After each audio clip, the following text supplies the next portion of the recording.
أعوذ بالله من الشيطان الرجيم. بسم الله الرحمن الرحيم. قل يا أهل الكتاب هل تنقمون منا إلا أن آمنا بالله وما أنزل إلينا وما أنزل من قبل وأن أكثركم فاسقون. قل هل أنبئكم بشر من ذلك مثوبة عند الله من لعنه الله وغضب عليه وجعل منهم القردة والخنازير وعبد الطاغوت أولئك شر مكانا وأضل عن سواء السبيل.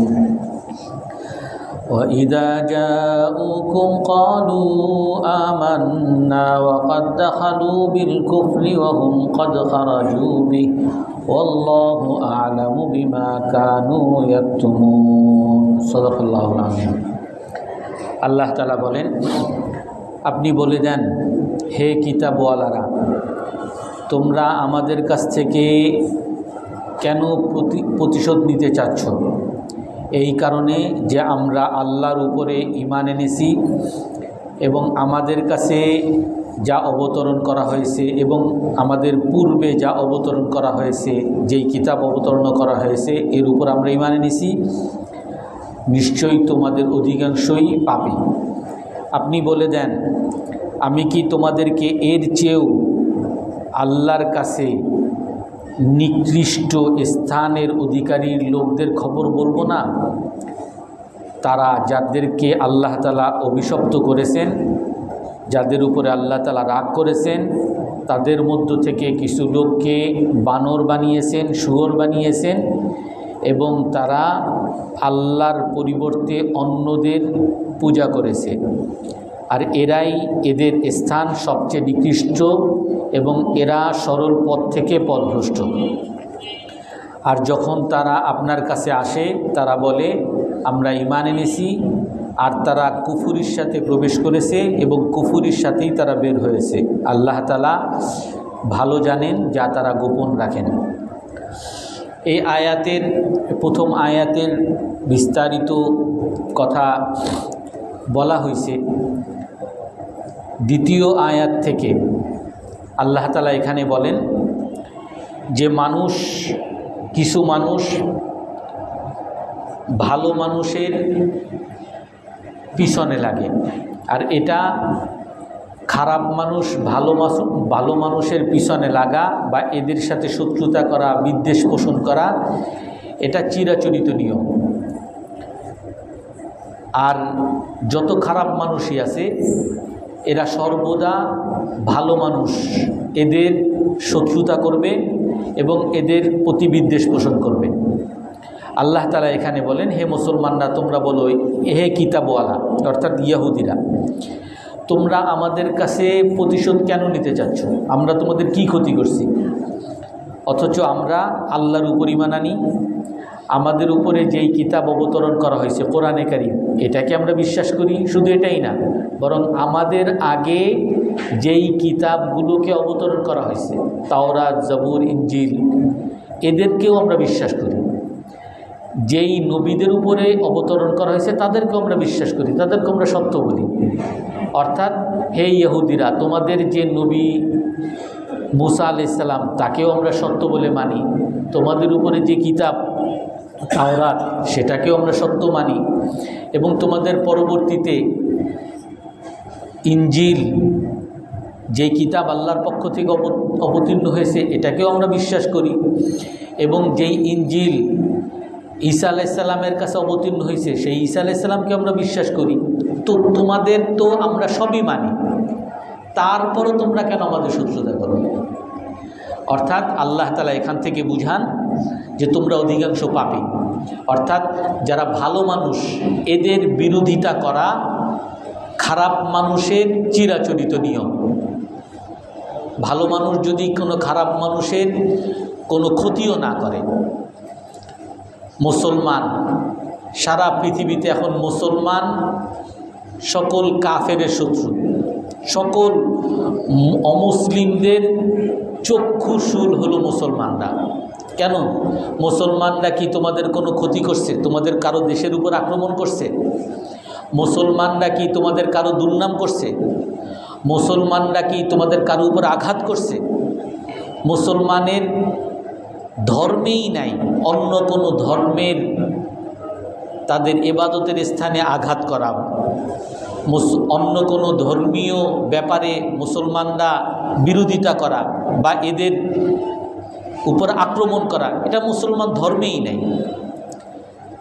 যতটুকু আছে মুসলমানের শুধু কল্যাণ কামনা করা, তোমাকে বলা যে ভাই তুমি এই খারাপ কাজটা করতেছো, তুমি বেবিচার করতেছো। মুসলমান কি করবে?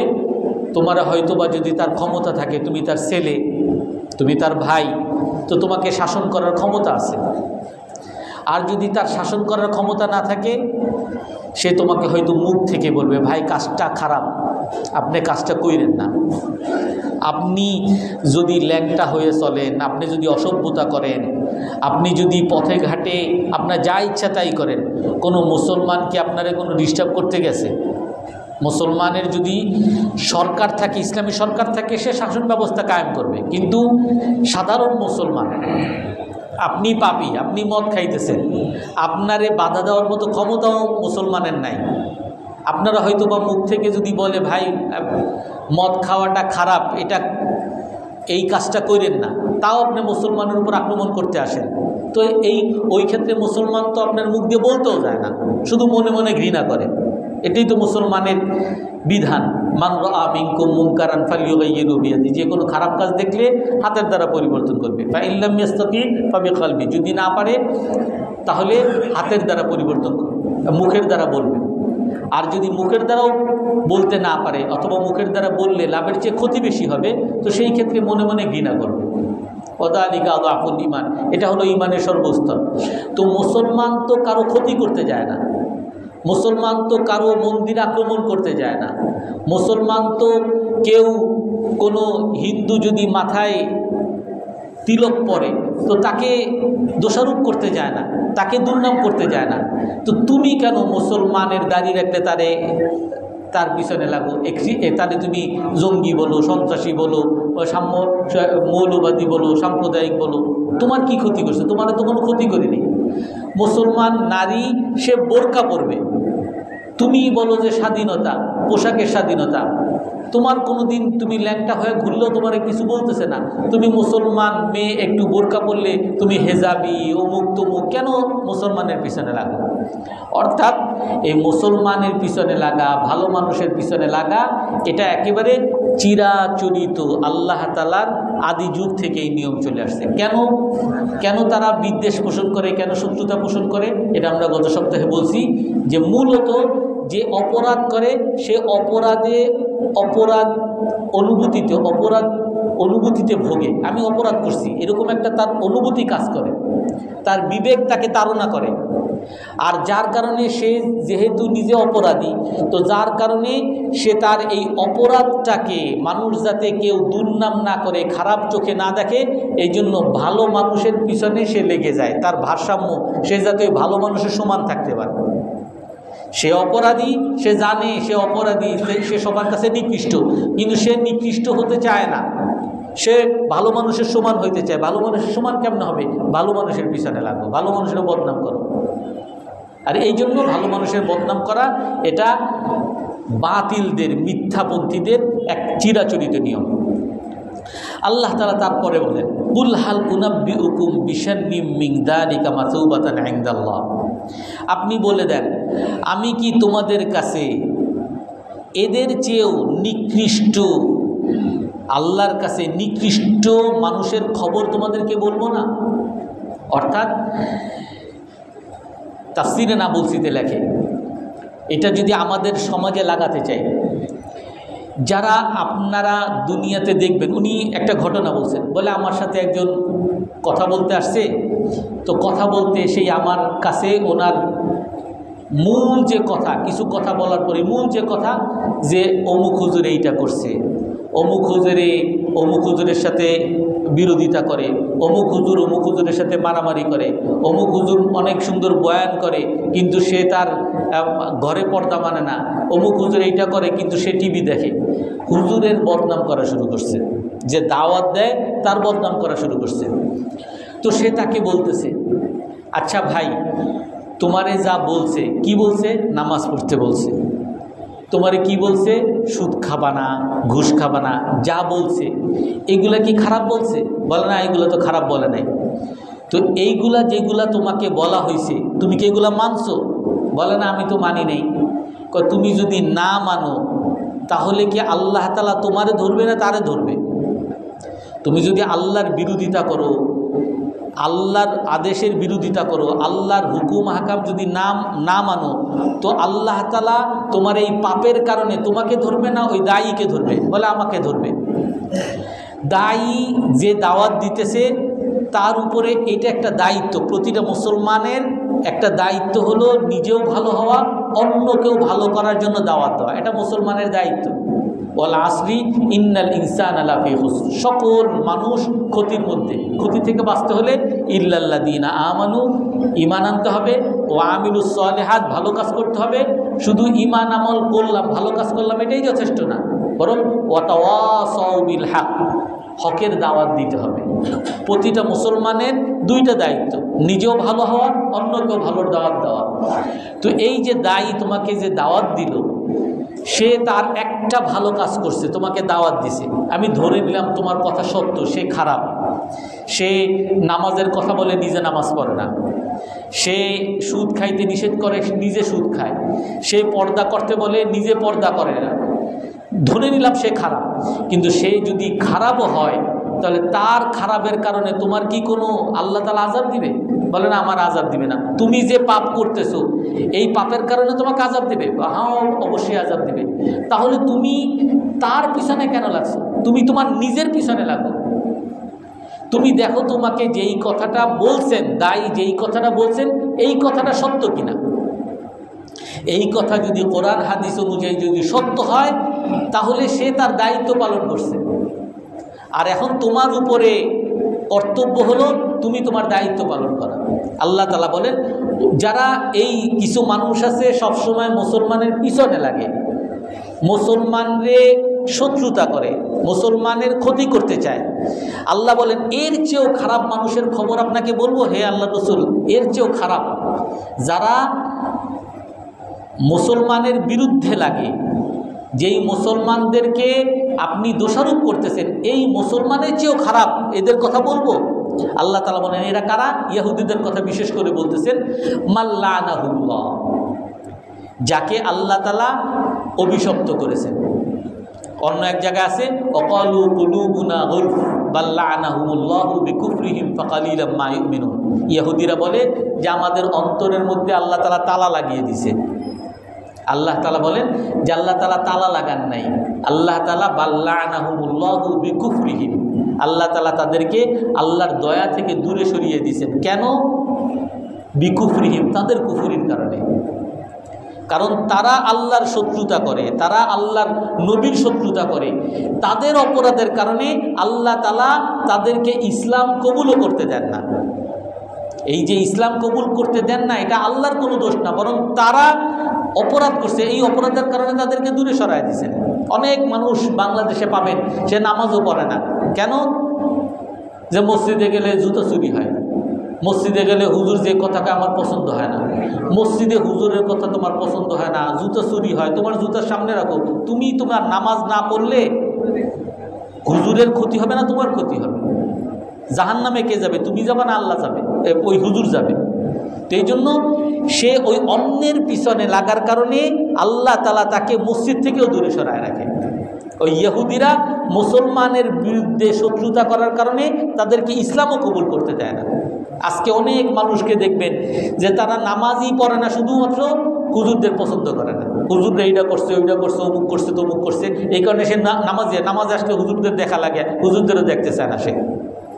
অর্থাৎ তার এই বিদ্বেষের কারণে আল্লাহ তাআলা তাকে রহমত থেকে দূরে রাখেন। মাল্লানাহুল্লাহ, যাকে আল্লাহ তাআলা অভিশপ্ত করেছেন, রহমত থেকে দূরে রাখছেন। ওয়াগাদিবা আলাইহি, এবং তাদের উপরে আল্লাহ তাআলা রাগ করছেন।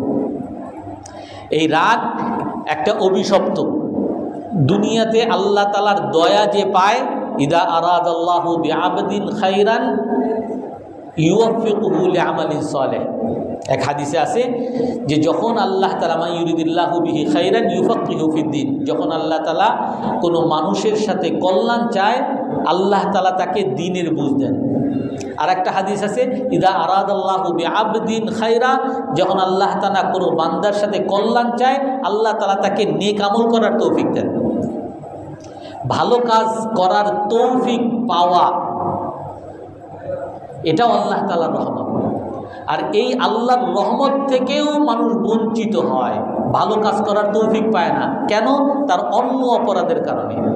আমরা গত সপ্তাহে বলেছিলাম মা তাওয়াদ্দা ইতনানি ইল্লা বিদাম্বিন ইউহাদিসু আহাদুহুমা।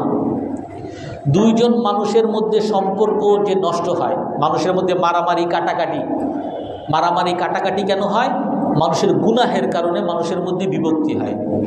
ও আলকাইনা আলাইহিমুল বাগদা আদাওয়াতা ওয়াল বাগদা বাইনাহুম। আল্লাহ তাআলা বলেন, আমি জাতির মধ্যে শত্রুতা দিয়ে দেই, হিংসা বিদ্বেষ ঢেলে দেই। কেন? বিমা নাসু হাজ্জাম মিম্মা যুকিরু বিহি। মানুষের মধ্যে মারামারি কাটাকাটি দলাদলি কেন? কারণ তারা আল্লাহর নির্দেশিত আদেশগুলোকে তারা ভুলে গেছে।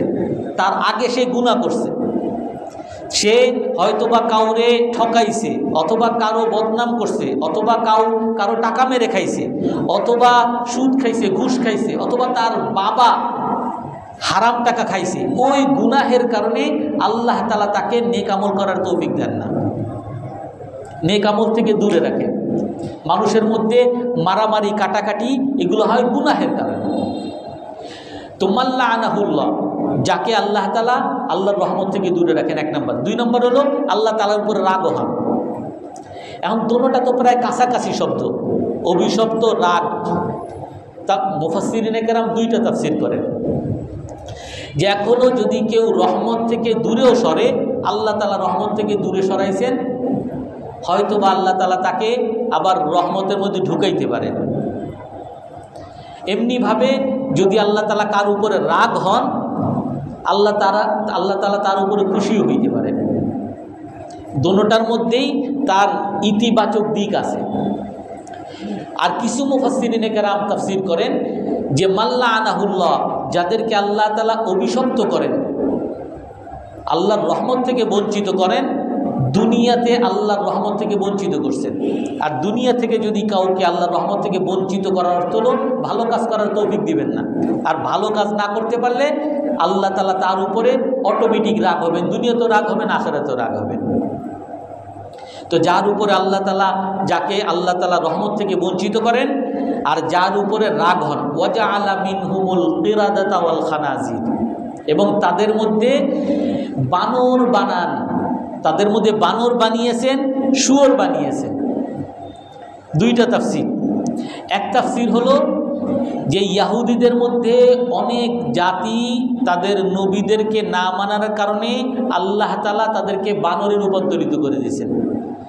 কোরআনের এক জায়গার মধ্যে আছে, ওয়াইদ ক্বালাত উম্মাতুম মিনহুম লিমা তাইযুনা কওমান ইল্লাহু মুহলিকুম আও মুআযিবুহুম আযাবান শাদীদা ক্বালু মা'যিরাতান ইলা রাব্বিকুম লাআল্লাহুম ইয়াত্তাকুন। দাউদ আলাইহিস সালাম যখন একবার তার উম্মতকে আদেশ করছেন যে এই শনিবার মাছ ধরা যাবে না, তার উম্মত তারা কৌশল করছে, তে মাছ সব শনিবার আসতো, সব মাছগুলোকে বেড়া দিয়ে আটকে রাখছে। শনিবার ধরে নাই, কিন্তু বেড়া দিয়ে আটকে রাখছে। আর রবিবার ধরছে, সব বেড়া দিয়ে আটকানো মানে হলো ধরা। তো আল্লাহর সাথে কৌশল করছে। তো ওই যখন বেড়া দিয়ে আটকাইতেছে তখন 3 ভাগে বিভক্ত হয়েছে, কোরআনের মধ্যে আসছে। কিছু মানুষ বলতেছে, দেখো আল্লাহর নবী মানা করছেন শনিবার মাছ ধরতে না, তোমরা মাছ ধরো না। তো তারা বলে যে আমরা তো মাছ ধরি নেই, আমরা শুধু বেড়া দিছি। আর কিছু মানুষ তারা চুপ রয়েছে, তারা যারা নিষেধ করছে তাদেরও পক্ষে যায় নাই, আর যারা কাজ করতেছে তাদেরও পক্ষে যায় নাই, চুপ রয়েছে। 3 দল হয়েছে। তো আল্লাহ তাআলা পরে বলেন যে যারা এই অপরাধটা করছে, রসুল মানা করছেন শনিবার মাছ ধরবা না, তারপরেও যারা মাছ আটকে রাখছে এদেরকে আল্লাহ তাআলা বলছেন তোমরা বানর হয়ে যাও, বানরে রূপান্তরিত হয়ে গেছে। শুধু তারাই না, যারা চুপ রয়েছে তাদেরকেও অপরাধী হিসাবে গণ্য করে তাদেরকেও বানর বানায় দিয়েছেন। আল্লাহ তাআলা শুধু রক্ষা করছেন যারা সেদিন দাওয়াত দিয়েছিল, খারাপ কাজ থেকে নিষেধ করছিল। তো এই জন্য এক অর্থ এটা যে ইহুদিদের মধ্যে কিছু মানুষকে আল্লাহ তাআলা বানর বানিয়ে দিয়েছেন, শুয়োর বানিয়ে দিয়েছেন। বানর আর শুয়োর দুইটা কেন? কারণ ওই ইহুদিদেরকে যখন বানর আর শুয়োর বানানো হয়েছিল, তার মধ্যে যারা যুবক শ্রেণীর যারা ছিল তাদেরকে বানর বানানো হয়েছে, আর যারা বুড়া ছিল এদেরকে শুয়োর বানানো হয়েছিল। আর এই বানরটা হওয়া, এটা কি ওই যে আবার একটা থিওরি আছে যে আগে মানুষ একসময় আগে বানর ছিল, তারপরে ধীরে ধীরে মানুষ হয়েছে, এটা কি সেই বানর নাকি? তাফসিরের মধ্যে বলে যে না, সেই বানর যে বানানো হয়েছে ওই যুগেই কিছু মানুষকে বানর বানানো হয়েছে, তারা মারা গেছে, শেষ, তাদের কোনো বংশধর নেই। এক তাফসির। আর এক তাফসিরে নাম মসজিদে বলে যেখানে বানর দ্বারা মূল বানর বানানোর উদ্দেশ্য না, বরং বানরের গুণ বলা উদ্দেশ্য। বানর তার গুণ হলো, তার দোষ হলো যে সে শুধু নিজের পেটের চিন্তা করে, আর কোনো চিন্তা নেই। নিজে খাওয়া, এই নিজে খাওয়া, নিজের ছেলের মুখ থেকেও খাবার নিবে, নিজের মায়ের মুখ থেকেও খাবার নিবে, যেখানে খাবার পাবে ওইখান থেকে খাবার নেওয়া, নিজের পেটের চিন্তা করা, এটা হলো বানরের কাজ। আর শুয়োরের সবচেয়ে বড় দোষ হলো সে সব জায়গায় তার চাহিদা পূরণ করবে, অর্থাৎ কুপ্রবৃত্তি পূরণ করে। আর পৃথিবীর মধ্যে যতগুলো খারাপ কাজ আছে, সমস্ত খারাপ কাজের মূল হলো এই দুইটা। একটা হলো আর্থিক দুর্নীতি, আর একটা হলো প্রবৃত্তির দুর্নীতি। বা এইটারে যদি অন্য ভাষায় বলেন যে এখন বর্তমান যেই ভাষা চলে, স্বাধীনতা, দুইটা স্বাধীনতার কথা বলে বর্তমান। একটা হলো আর্থিক স্বাধীনতা, চুরি করে খাই, ডাকাতি করে খাই, দুর্নীতি করে খাই, বড়লোক হওয়া লাগবে, চাঁদাবাজি করে খাই, সুদ করে খাই, মানুষের ঠেকায় খাই, বড়লোক হওয়া লাগবে। এইটি হলো মেইন আর্থিক স্বাধীনতা। কেউ কিছু বলতে পারবেন না যে আপনি কেন দুর্নীতি করতেছেন, দুর্নীতি সবাই করে, আর এই দুর্নীতি নিয়ে সে গর্ব করে, আমার 5 তলা বাড়ি আছে। এক হলো আর্থিক স্বাধীনতা, মানুষ চায়। সমস্ত অপরাধের মূল এটা, মারামারি, কাটাকাটি, খুনাখুনি, দলাদলি, মূল একটা হলো আর্থিক স্বাধীনতা। আর একটা হলো জৈবিক স্বাধীনতা, প্রবৃত্তির স্বাধীনতা, যে যাকে চায় সে সেই মেনেই ভোগ করতে চায়। এটা হালাল ভাবে নাকি হারাম ভাবে, বাস ক্ষমতা আছে আমার তারে লাগবেই, আর তারে লাগার জন্য কাউরে মারা লাগে, খুন করা লাগে, হত্যা করা লাগে, সব আমি করব। আমি এখানে নাচের আসর করবই, কে কি করে সবাইরে মারবো আমি। এই দুই স্বাধীনতা সমস্ত অপরাধের মূল। আর ইসলাম মানুষকে মানুষ বানাইতে চায় এই দুই স্বাধীনতা হরণ করার মাধ্যমে। যে তোমার আর্থিক স্বাধীনতা নাই, তুমি শুধুমাত্র সেই অর্থটাই ভোগ করতে পারবা যেই অর্থটা অন্য মানুষের সন্তুষ্টি চিত্তে, অন্য মানুষের কাছ থেকে সন্তুষ্টি চিত্তে গ্রহণ করবা। ব্যবসার মাধ্যমে হোক, তার কাছে চাকরি করার মাধ্যমে হোক, অথবা তোমার বাবা হোক, তোমার হাদিয়ার মাধ্যমে হোক, সন্তুষ্টি চিত্তে কারো কাছ থেকে নিতে হবে। আমি যা ইচ্ছা আমি বা বড়লোক হব, যেভাবে হোক, এটা ইসলাম আপনার সুযোগ দেয় নেই। আর সমস্ত অপরাধের মূল এই আর্থিক স্বাধীনতা। আর সমস্ত অপরাধকে ঢাকার মূল উপায় হলো এই আর্থিক স্বাধীনতাকে বন্ধনের মধ্যে নিয়ে আসা, একটা নিয়মতান্ত্রিকের মধ্যে নিয়ে আসা। আর দ্বিতীয় হলো যে আপনার এই প্রবৃত্তিকে একটা শৃঙ্খলার মধ্যে নিয়ে আসা। আপনি শুধুমাত্র ওই নারীকেই দেখতে পারবেন, ওই নারীকেই ভোগ করতে পারবেন যাকে আপনি বিয়ে করবেন। আপনি শুধু ওই নারীকেই দেখতে পারবেন যে আপনার হালাল, যাকে দেখা আপনার হালাল হয়। যাকে দেখা আপনার হালাল না, তাকে আপনি দেখতে পারবেন না। নারীও একমাত্র তার নিজেকে তার কাছেই খুলতে পারবে, তার সৌন্দর্য তার কাছেই খুলতে পারবে যে তাকে ভোগ করা বৈধ, তার স্বামীর সামনে। এছাড়া সে কারো সামনে তার সৌন্দর্যকে খুলতে পারবে না, উন্মুক্ত করতে পারবে না।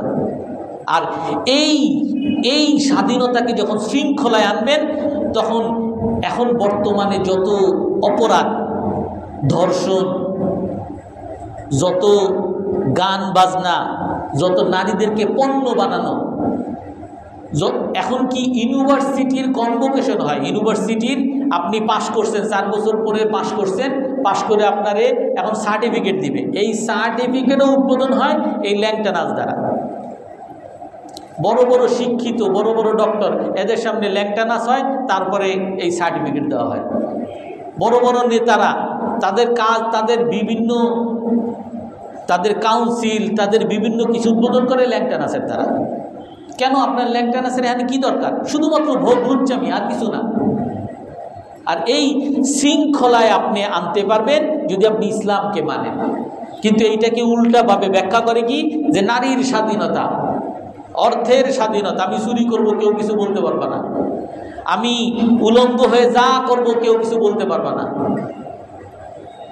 আপনারা জানেন সবাই, এখন এক জায়গায় ফুটবল খেলা, এটার বিরোধিতা করছে সবাই, একেবারে মৌলবাদীর গোষ্ঠী, এক্সট্রিমিস্ট গোষ্ঠী, ইসলামিক গোষ্ঠী, কত কিছু। আল্লাহ তাআলা কি বলেন, ওয়াজআলা মিনহুমুল কিরাদাতা ওয়াল খানাজির, এই তাদের মধ্য থেকে যাদেরকে আল্লাহ তাআলা অভিশপ্ত করেন, যাদের উপর আল্লাহ তাআলা রাগ করেন, এদের মধ্যে বানর বানান, শুয়োর বানান। বানরের মতো নিজের স্বার্থ ছাড়া কিচ্ছু বুঝে না, শুয়োর বানান। তার যেইখানে, শুয়োর হলো এত নিকৃষ্ট প্রাণী, সে তো সবাইকে ভোগ করে, এমনকি অন্য কোনো প্রাণীর মধ্যে নিজের মা বোন, অর্থাৎ যারা রক্তের সম্পর্ক, এদেরকে ভোগ করার মানসিকতা না মানুষের মধ্যে আছে, না কোনো প্রাণীর মধ্যে আছে, কিন্তু শুয়োরের মধ্যে আছে। শুয়োর নিজের মারেও ভোগ করতে চায়। এই জন্য এই আল্লাহ তাআলা কি বলেন, যে তারা এতটা অমানুষ হয়ে যায়, এই ইহুদিরা এত অমানুষ হয়ে গেছে, বা মুসলমান আমরাও যদি এখন আমাদের মধ্যে একটু চিন্তা করি, যাদেরকে আল্লাহ তাআলা তাদের ইসলাম বিদ্বেষের কারণে, ইসলামী শত্রুতার কারণে রহমত থেকে বঞ্চিত করেন, তাদের উপরে রাগান্বিত হন, এমন রাগান্বিত হন যে তারা বানরের মতো নিজের স্বার্থবাদী হয়ে যায়, শুয়োরের মতো নিজের কামভাব পুরা করা ছাড়া কিছুই বুঝে না। ও আবাদাত তাগুত, এবং সাথে আরও একটা, যখন এই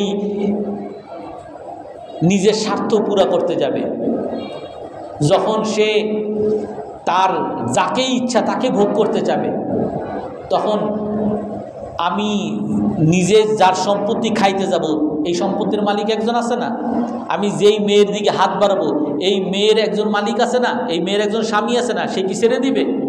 সে ছেড়ে দিবে না, সে এর প্রতিবাদ করবে। আমার সম্পদ আমার কাছ থেকে ডাকাতি করবে, আমি বসে থাকবো না, সে প্রতিবাদ করবে। কিন্তু তখন সে কি করবে? ওয়া আবাদাত তাগুত, সে তখন তাগুতের পূজা করবে। তাগুত মানে হলো উশৃঙ্খল, সীমালঙ্ঘনকারী, সন্ত্রাসী, এদের পূজা সে করবে। সন্ত্রাসী কার্য, তার ক্ষমতা থাকলে সে পিস্তল ঠেকায়া পয়সা চাঁদাবাজি করবে, তার ক্ষমতা ব্যবহার করে সে চাঁদাবাজি করবে, তার ক্ষমতা ব্যবহার করে সে তার ফাইল আটকিয়ে, তার ক্ষমতা ব্যবহার করে সে ঘুষ খাবে, সে সুদ খাবে। এমনিভাবে তার ক্ষমতা, সে অনেক এলাকার মধ্যে অনেক ক্ষমতাবান, যার কারণে যেই মেয়ের এসে চায় তার স্বামী তার কিছু বলার অধিকার নাই, জোর করে নিয়ে আসবে। ও আবাদাত তাগুত, সে আল্লাহর পরিবর্তে সীমা লঙ্ঘনকারীদের পূজারী হয়। আর এই যে যারা, এর মূল কারণ কি? এর মূল কারণ হলো যে সে অন্যের সমালোচনা করে, অন্যের বিরুদ্ধে লাগছে।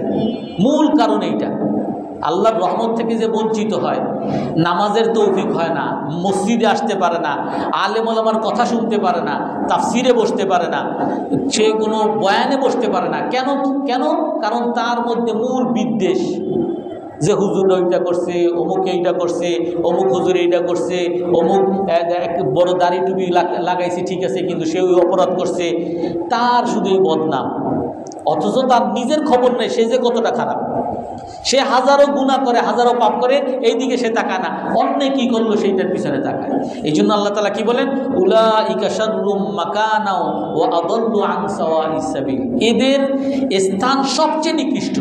এই সকল মানুষ যারা বিদ্বেষ করার কারণে, একজন নিরপরাধ মানুষের শত্রুতা পোষণ করার কারণে যাদেরকে আল্লাহ তাআলা রহমত থেকে বঞ্চিত করে তাদেরকে একটা খারাপ মানুষের প্রতীক বানায়, এদের স্থান সবচেয়ে নিকৃষ্ট। শুধু নিকৃষ্ট না, ও আদাল্লু আন সাওয়াইস সাবিল, এরা সৎ পথ থেকে অনেক দূরে, অনেক পথভ্রষ্ট, এদেরকে সৎ পথে আনারও সুযোগ নেই।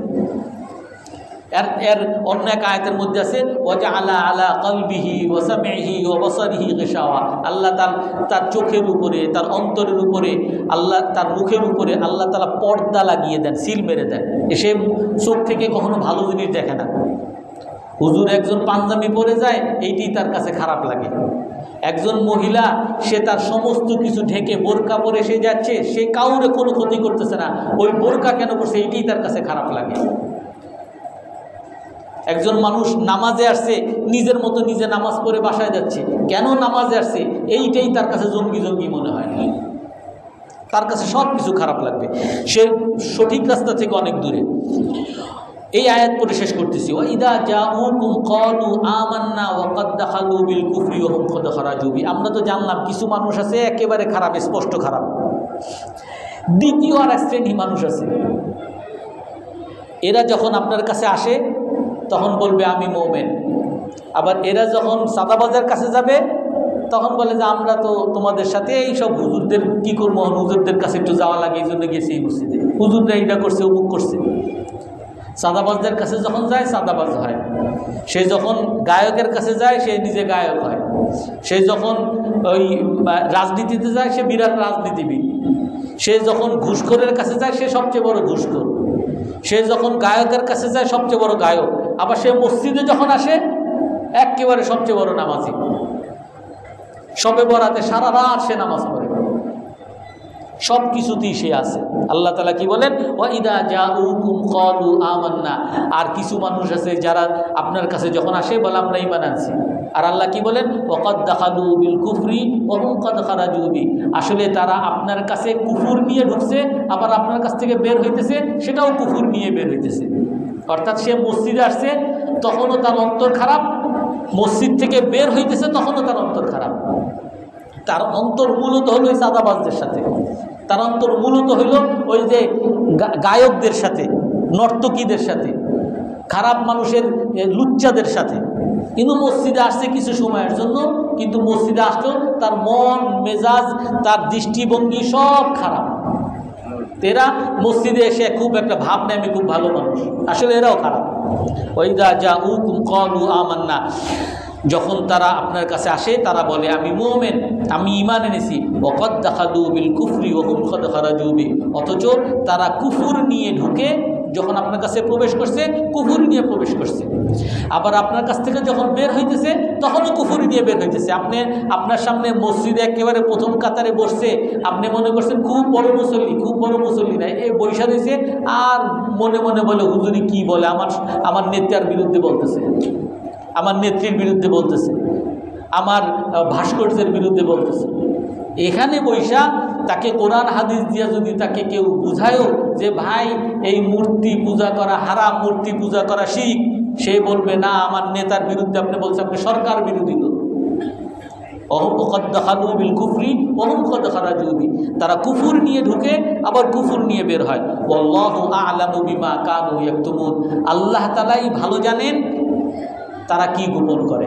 কিন্তু এই ক্ষেত্রে আমাদের কাছে আমাদের উপরে যে দায়িত্ব, আমরা কাউকে বলতে পারবো না যে আপনি মুনাফিক, এই কথার অনুমতি কিন্তু আমাদের কাছে নাই। হয়তোবা মুনাফিকের আলামত আমরা দেখতে পারি, সে এইখানেও আছে, ওইখানেও আছে, ওইখানেও আছে, কিন্তু আমাদের বলার সুযোগ নেই যে আপনি মুনাফিক, বা তাদের সাথে খারাপ আচরণ করারও সুযোগ নেই। আল্লাহ তাআলাই ভালো জানেন তারা কি গোপন করে। কারণ এই জিনিসটা আমাদের কাছে খুব স্পষ্ট রাখতে হবে, সবসময় মাথায় রাখতে হবে, নাহলে আমাদের মধ্যে যে দলাদলির মূল একটা কারণ এটা। রসুলের সাথে মুনাফিকরা মসজিদে নামাজ পড়ত, আমরা তো মুনাফিক চিনি না, কার কি অন্তরে আছে আমরা জানি না। রসুলকে তো আল্লাহ তাআলা জানাইছেন, যে উবাই ইবনে সুলুল আপনার পিছে যে প্রথম কাতারে এসে নামাজ পড়ে, এ তো লা ইরজানা ইলাল মাদিনাতি লা ইখরিজান্নাল আ'আজ্জু মিনহাল আযাল, এ তো আপনার প্রতি বিদ্বেষ রাখে। এ সবার সামনে বলে বেড়াইছে যে আমি যদি এবার মদিনায় ফিরে যাই তাহলে আমরা সম্মানিতরা এই সব অসম্মানিত নিকৃষ্ট মুসলমানদেরকে তাড়িয়ে দিব, মদিনা থেকে বের করে দিব। আল্লাহ তাআলা তার খবর বলে দিচ্ছেন। এই যে মুসলমানদের সাথে আছে, আসলে সে যে মুসলমানদের পক্ষের লোক না, মুসলমানের বিপক্ষের লোক। সে যে সবসময় মুসলমানের ক্ষতি করতে চায়, এটা আল্লাহ তাআলা জানিয়ে দিয়েছেন রসুলকে। কিন্তু রসুলকে জানিয়ে দেওয়ার পরে রসুল কি তাকে বলছেন তুমি মুনাফিক, বা তাকে হত্যা করছেন, তাকে বের করে দিয়েছেন? কিচ্ছু করেন নাই। অথচ জানতেন এই খারাপ লোক, এই মুনাফিকদের, এই মুনাফিকদের কথাই আল্লাহ তাআলা কোরআনের মধ্যে বলেন, ইন্নাল মুনাফিকিনা ফি দারকিল আসফালি মিনান নার, মুনাফিকরা জাহান্নামের সবচেয়ে নিম্নের স্তরের মধ্যে থাকবে। অর্থাৎ জাহান্নামে সাধারণ কাফেররা যেই স্তরে যাবে, মুনাফিকরা আরও নিচু স্তরে যাবে। তো এই মুনাফিক এত নিচু স্তরে যাওয়া সত্ত্বেও, এত বড় কাফের হওয়া সত্ত্বেও কেন রাসূল সাল্লাল্লাহু আলাইহি সাল্লাম এই উবাই ইবনে সালুলের বিরুদ্ধে যুদ্ধ করেন নাই, বা তার বিরুদ্ধে শাস্তির ব্যবস্থা করেন নাই, তাকে হত্যা করেন নাই? কারণ রাসূল অন্য হাদিসের মধ্যে বলেন যে যাতে লা ইয়াকুলুন নাসু ইন্না মুহাম্মাদান ইয়াকতুলু আসহাবা, যাতে মানুষ না বলে যে মুহাম্মদ সাল্লাল্লাহু আলাইহি সাল্লাম সে তার সঙ্গীদেরকে হত্যা করতেছে। এখন আমরা যখন মুসলমান বিরোধে জড়াই, তখন ওই কাফেররা বলে কি যে আরও মুসলমানদের মধ্যে মারামারি লাগো। সারা পৃথিবীতে মুসলমানরা আমরা যে পরাজিত, আমরা যে লাঞ্ছিত, বঞ্চিত, কারণ কি? কারণ আমরা নিজেরা নিজেদের সাথে আমাদের সম্পর্ক নেই। মুসলমানের মধ্যে যদি সম্পর্ক ভালো থাকতো, তাহলে সবচেয়ে বড় লোক বা ধনী দেশ সারা পৃথিবীতে, সবচেয়ে সমৃদ্ধশালী দেশ হলো মুসলমান। এই যে সৌদি আরব, তারপর আরব আমিরাত, এদের যে খনিগুলো আছে, এই খনিগুলো যদি শুধু মুসলমান দেশগুলো 57টা দেশের মধ্যে বন্টন করা হতো, 57টা দেশ ফার্স্ট ওয়ার্ল্ড কান্ট্রি হয়ে যেত, প্রথম স্তরের লোক হয়ে যেত। অথচ এই সমস্ত খনির মধ্যে বা খনির ক্ষমতা, খনির মধ্যে যে দখল কাদের? মুসলমানদের না, ওই আমেরিকা, ইউরোপ, এদের দখল। এরা যতটুক তাদেরকে দিবে ততটুক তারা ব্যবহার করতে পারবে, আর যতটুক সে চাবে নিয়ে যাবে, সে তার মতো নিয়ে যাবে। কারণ কি? মুসলমানদের মধ্যে আমাদের সম্পর্ক ভালো নেই। আমরা যদি নিজেদের মধ্যে সম্পর্ক ভালো হইতো, নিজেরা যদি আমরা নিজে একে অপরের সহযোগিতার মাধ্যমে, এখন এই আমেরিকা ধরেন, এই সৌদি আরব কেন মুসলমান বাদ দিয়ে আমেরিকারে ধরছে? কেন আমেরিকার পিছনে লাগছে?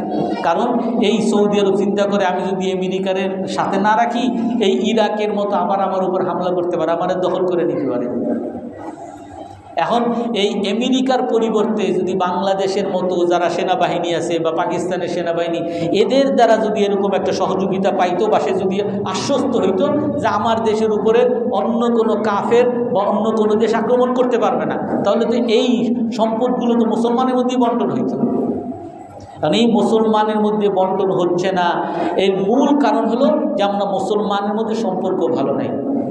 এক মুসলমান আমরাই চিন্তা করি, আমাদের এই মসজিদের মধ্যেও দেখা যাবে যে এ অমুক দল, এ অমুক দল, আর এমন দলাদলি আমাদের যে দলের আর এক দলের লোকরে সে সালামও দিতে চায় না, এমন দলাদলি। এই জন্য আমাদের সবচেয়ে বড় জিনিস হলো যে আমরা ইসলামে যা আছে, আল্লাহ তাআলা যা বলেন, রাসূলুল্লাহ সাল্লাল্লাহু আলাইহি সাল্লাম যেই সকল নির্দেশনাগুলো দিয়েছেন, এই নির্দেশনাগুলো যদি আমরা মানতে পারতাম, তাহলে আল্লাহ তাআলা আমাদেরকে সাহাবাদের মতো এরকম সম্মানিত বানাইতেন। সাহাবারা এত সম্মানী, এত ক্ষমতা, এত তাদের অর্ধ পৃথিবীর বাদশাহী রাজত্ব ছিল, কিন্তু তারপরও তাদের সাথে মুনাফিকদেরকে তারা কিন্তু হত্যা করেন নাই। আর আমরা একজন একটু ইসলাম বিরোধী কোনো কাজ করলেই এর বিরুদ্ধে লেগে যায়। এই জন্য আমরা সবাই কোরআন এবং হাদিস অনুযায়ী জীবন চালানোর চেষ্টা করবো তো ইনশাআল্লাহ। আল্লাহ তাআলা সকলকে তৌফিক দান করেন। কারো কোনো প্রশ্ন আছে? বলেন। না, মারতে পারে না।